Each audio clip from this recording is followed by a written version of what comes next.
Hei! Tällä ohjevideolla käyn läpi uutta manageripaneeli-ominaisuutta. Tämä kuuluu uudistetun Band Group-kokoelman ominaisuuksiin. Kokoelmaan on lisätty toiminnallisuuksia, joiden avulla ilmoittautuvan organisaation, esimerkiksi bändin, vendorin tai seuran, hallinta on helpompaa. Kokoelmassa on rajapinta ryhmän omalle sivulle, jonne he voivat lisätä organisaation tietoja, tapahtuman tarvitsemia liitteitä, tapahtumaan tulevia henkilöitä ja mahdollisesti muita tapahtumaan kutsuttavia henkilöryhmiä. Lisättävät tiedot siirtyvät Guestiin automaattisesti sinun hallittavaksesi. Tiedot myös päivittyvät Guestiin, jos niitä organisaation toimesta muutetaan. Tuottaja siis saa koostetusti organisaation tiedot yhteen paikkaan.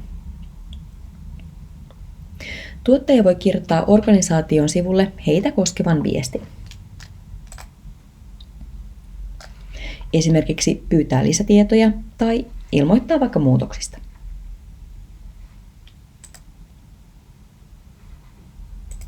Organisaation jäseniä pystyy myös edelleen hallinnoimaan yksittäin, ja henkilöiden tiedot siirtyvät halutuille henkilölomakkeille niiden lisäyksen myötä. Rajapinta haluttuun henkilöryhmään tehdään manageripaneelin hallinnan kautta. Näytän ensin, miltä toiminto näyttää asiakkaan näkökulmasta, ja sen jälkeen, miten se luodaan, miltä se näyttää tuottajan näkökulmasta, sen muokkausmahdollisuudet ja niin edelleen.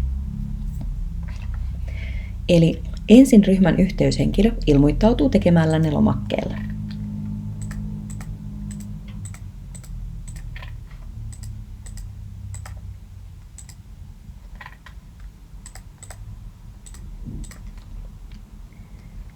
Ja kun kaikki olennaiset tiedot on kirjattu, hän ilmoittautuu.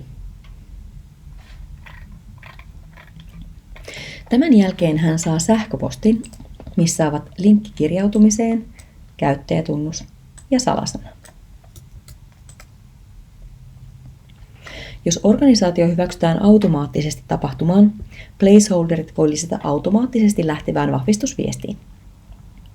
Mikäli organisaatiot halutaan ensin käydä läpi ja hyväksyä erikseen, lähetetään tunnukset organisaatiolle erillisellä sähköpostilla. Ja viestit luodaan normaalin tapaan viestipohjat-valikossa.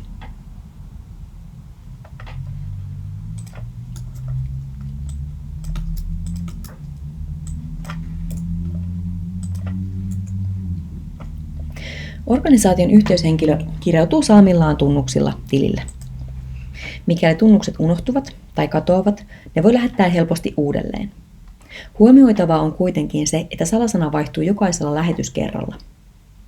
Jos siis sisäänkirjaus ei onnistu, kannattaa varmistaa, että käytössä on viimeisin lähetetty tunnus.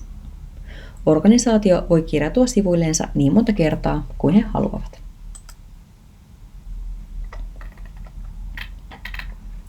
Tunnuksilla organisaation yhteyshenkilö pääsee oman sivunsa hallintaan. Tällä sivulla ovat kirjoittamanne ohjeistukset ja ryhmän lomakkeen tiedot. Lomake on sama, minkä ryhmän yhteyshenkilö on täyttänyt ilmoittautuessaan. Kohdat, joita yhteyshenkilö ei voi enää muokata, näkyvät harmaalla. Tuottaja saa päättää, mitkä kohdat ovat muokattavissa. Mikäli kaikkia liitteitä, eli raidereita, lavakarttoja ynnä muita, ei ole organisaatiolla heti valmiina, yhteyshenkilö voi lisätä niitä siihen asti, kun annatte luvan. Kun ette enää salli muutoksia tai lisäyksiä, voitte ottaa muokkausominaisuuden kentistä pois. Voitte myös sulkea lomakkeen kokonaan. Se tapahtuu kuten henkilölomakkeen sulku, eli manuaalisesti hallinnan kautta. Lisää henkilöitä ja tietoja.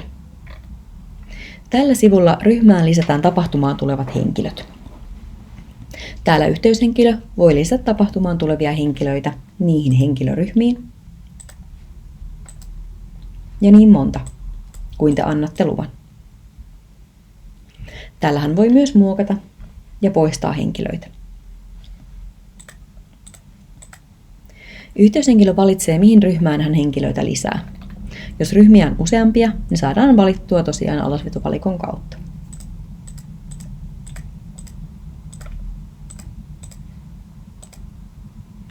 Lisäyksen jälkeen henkilöt näkyvät myös kestissä tällä kyseisellä henkilölomakkeella, jolloin tuottaja voi hyväksyä heidät, määrittää heille tarvittavat tuotteet, passit ja kulkuluvat. Muista siis luoda henkilöryhmä tai ryhmät ennen kuin jaat tunnuksia. Huomioikaa, että yhteyshenkilön tiedot eivät automaattisesti kirjaudu henkilöhallintaan. Jos yhteyshenkilö ei ole tulossa tapahtumaan, häntä ei tarvitse kirjata tälle sivulle ollenkaan esimerkiksi crewhun kuuluvaksi. Mutta jos kyseessä on henkilö, joka on myös tulossa tapahtumaan, hänet tulee lisätä tänne vielä erikseen.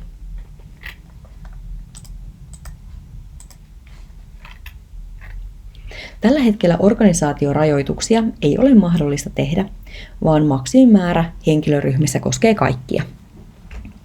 Tätä olemme kuitenkin kehittämässä ja jossain vaiheessa esimerkiksi eri yhtyeille pystyy määrittämään eri kutsuvierasmäärät. Kerromme tästä heti, kun se on mahdollista.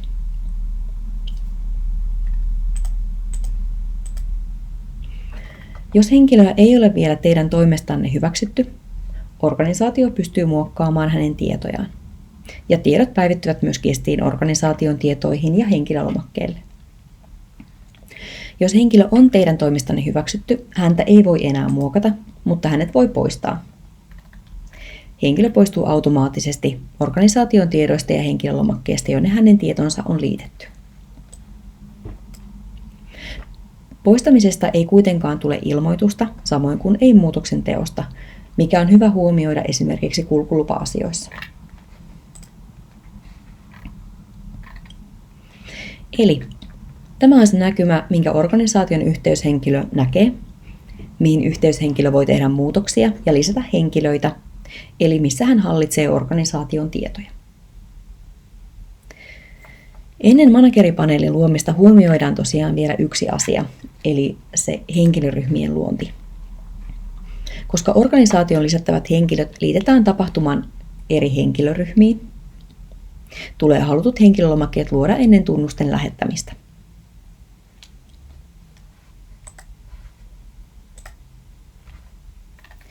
Mietin myös lomakkeen kysymykset tarkkaan. Koska organisaation tiedot kerätään erikseen, pohdin mitä tietoja tarvitset yksittäiseltä henkilöltä, riippuen tietenkin henkilötyypistä. Esimerkiksi ruokavaliot voi kerätä jokaiselta erikseen tai kysyä koostetta suoraan organisaation tiedoissa. Kumpi on teille parempi? Ja tosiaan luomasi henkilölomake on se, minkä ryhmän yhteyshenkilö täyttää jokaisen ryhmänsä jäsenen kohdalla. Suosittelemme siis pitämään sen mahdollisimman tiiviinä. Seuraavaksi näytän, kuinka manageripaneeli luodaan. Ja se luodaan täältä kokoelmista kokoelmarivin lopusta plussapainikkeesta. Nimeä kokoelma teeman mukaisesti ja valitse Group Band kokoelma. Lomake rakennetaan henkilölomakkeen tapaan, eli määrätä erilaisilla kentillä, mitä tietoja haluat kysyä. Kokoelmassa kerätään tosiaan ryhmän yleiset tiedot, eli lavakartat, ajoluvat, riderit ja näin edespäin. Kun lomake on valmis, paina seuraava ja luo. Tämän jälkeen mene luomasi kokoelman hallintaan. Manageripaneeliin liittyvät muutokset ja olennaisuudet löytyvät lomakkeen julkaisuasetuksista. Käymme nämä tässä läpi. Ensin lomakkeen ulkoasu ja vahvistusviesti.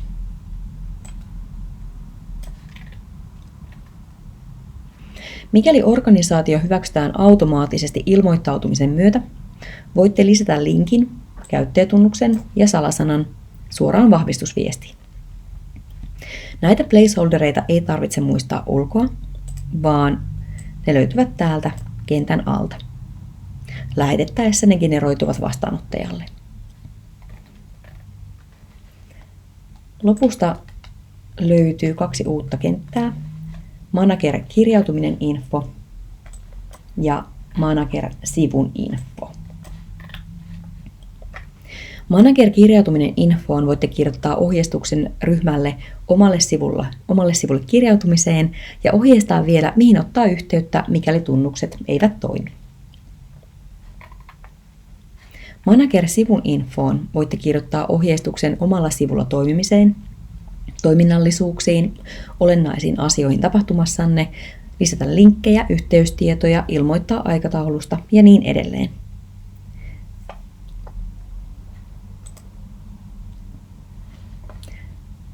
Uusi toiminnallisuus lisää henkilöryhmät. Tällä sivulla päätät, mihin henkilöryhmiin yhteyshenkilö saa lisätä henkilöitä ja kuinka monta. Kuten muistatte, manageripaneelissa bändin yhteyshenkilö sai lisätä ihmisiä 2 eri ryhmään. Ja ne ryhmät valitaan täältä. Listauksessa näkyvät kaikki aktiiviset henkilöryhmät. Eli valitse kaikki haluamasi ryhmät, joihin sallit henkilöitä lisättävän.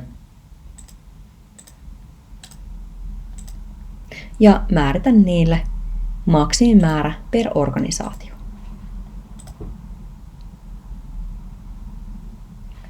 Viimeinen uusi toiminnallisuus, muokattavat kentät. Muokattavat kentät kohdassa määrität, mitkä kaikki kokoelmalomakkeen kentät ovat näkyvillä manageripaneelissa ja mitä niistä voi muokata. Huomioi seuraava. Jos lisäät lomakkeelle uusia kenttiä, muista käydä merkitsemässä täällä ne näkyviksi. Jos siis joku kenttä ei näy manageripaneelissa, mutta lomakkeella näkyy, muista käydä tarkastamassa, että se on merkitty näkyväksi. Kaikkia kenttiä ei kuitenkaan tarvitse näyttää ja esimerkiksi username ja password-kentät eivät näy, vaikka ne olisit valinnut. Tämän jälkeen valitse kaikki ne kohdat, joita sallit yhteyshenkilön muokkaavan. Ne kentät, joita et salli muokattavan, näkyvät harmaana manageripaneelissa. Ja kohdat, joihin olet sallinut muutokset, näkyvät puolestaan valkoisina. Tunnusten lähettäminen. Jos haluatte ensin hyväksyä ilmoittautuneet organisaatiot, kuten vendorit, voitte hyväksymisen jälkeen lähettää tunnukset erillisellä sähköpostilla. Sähköposti luodaan tavallisen tapaan viestipohjat sivulta.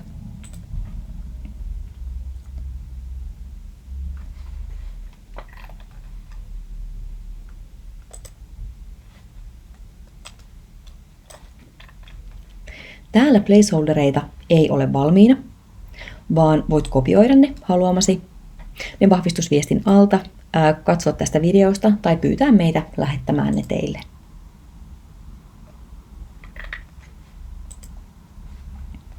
Kun lähetät viestin, valitse normaaliin tapaan haluamasi henkilöt ja alahtetovalikosta lähetä sähköposti. Täältä valitse oikea pohja ja lähetä. Tietojen hallinnointi. Ryhmän tietoja hallinnoidaan kokoelmista. Näette tosiaan liitteet, aikataulut, mikäli bändi on yhdistetty timetable-kokoelmaan ja koosteen kaikista ryhmään liitetyistä henkilöistä. Henkilöitä kuitenkin hallinnoidaan henkilölomakkeen kautta. Eli täällä voit normaaliin tapaan hyväksyä, lähettää viestejä, lisätä tuotteita, passeja, tägejä, kulkulupia ja niin edelleen. Eli henkilöhallinta toimii omana yksikkönään, jos haluatte. Jos ette kuitenkaan ota kaikkia artisteja sisään check-inin kautta, saatte kuitenkin henkilöiden nimet ja määrät organisaation tiedoista ja voitte antaa passit vaikka kirjekuorella suoraan yhteyshenkilölle tai jättää se päkkärille. Huomioita loppuun. Mitä tehdä, jos yhtyeen tunnukset manageripaneeliin eivät toimi? Tällöin kyseessä on yleensä joko ylimääräinen lyönti, huolimaton tietojen kopiointi tai vanhat tunnukset. Eli aina kun uudet tunnukset lähetetään, aiempi salasana vanhenee. Muistakaa varmistaa, että käytössä on uusin salasana. Ja mikäli viimeisintä salasanaa ei millään löydy, valitkaa kyseinen organisaatio, lähettäkää hänelle sama sähköposti, eli täältä salasanan lähetys, bändit ja lähetä. Käyttäjätunnus pysyy samana, mutta salasana päivittyy. Manageripaneelin pystyy luomaan vain käyttämällä Band Group-kokoelmaa. Hallinnoinnissa manageripaneeli on myös poikkeus, sillä muuten kokoelmiin lisätään tiedot aina vain sisältäpäin, eli tuottajan toimesta. Tätä korttimallista kokoelmaa voi hyvin käyttää myös ilman manageripaneeliominaisuutta, eli samoin kuin Venue- ja Concert-kokoelmia. Organisaatiot voi myös itse lisätä kokoelmaan, jos yhteyshenkilöiden tiedot on tiedossa. Eli sähköposti löytyy. Lisäämisen jälkeen voitte lähettää heille sähköpostilla linkin täydentämään omia tietojaan. Eli organisaatio voi tuoda alustalle itse ja sen jälkeen pyytää heitä lisäämään ja täydentämään omia tietojaan. Jos haluatte tuoda tiedot gestiin itse, voitte lisätä tietoja yksittäin painamalla oikealta lisää uusi. Tai jos sinulla on isompi lista, voit tuoda ne kerralla käyttämällä tuo ominaisuutta. Ohjeet videossa mainittuihin ominaisuuksiin löydät osoitteesta www.guestsociety.com. Täällä kaikki ohjeet ovat nähtävillä, eli sisäänkirjautumista ei tarvita. Ohjeisiin pääset myös hallinnan ja ohjeiden kautta. Toivottavasti tästä videotutoriaalista oli sinulle hyötyä. Mikäli mieleesi nousee kysymyksiä, laita meille niitä osoitteeseen info@guest.fi.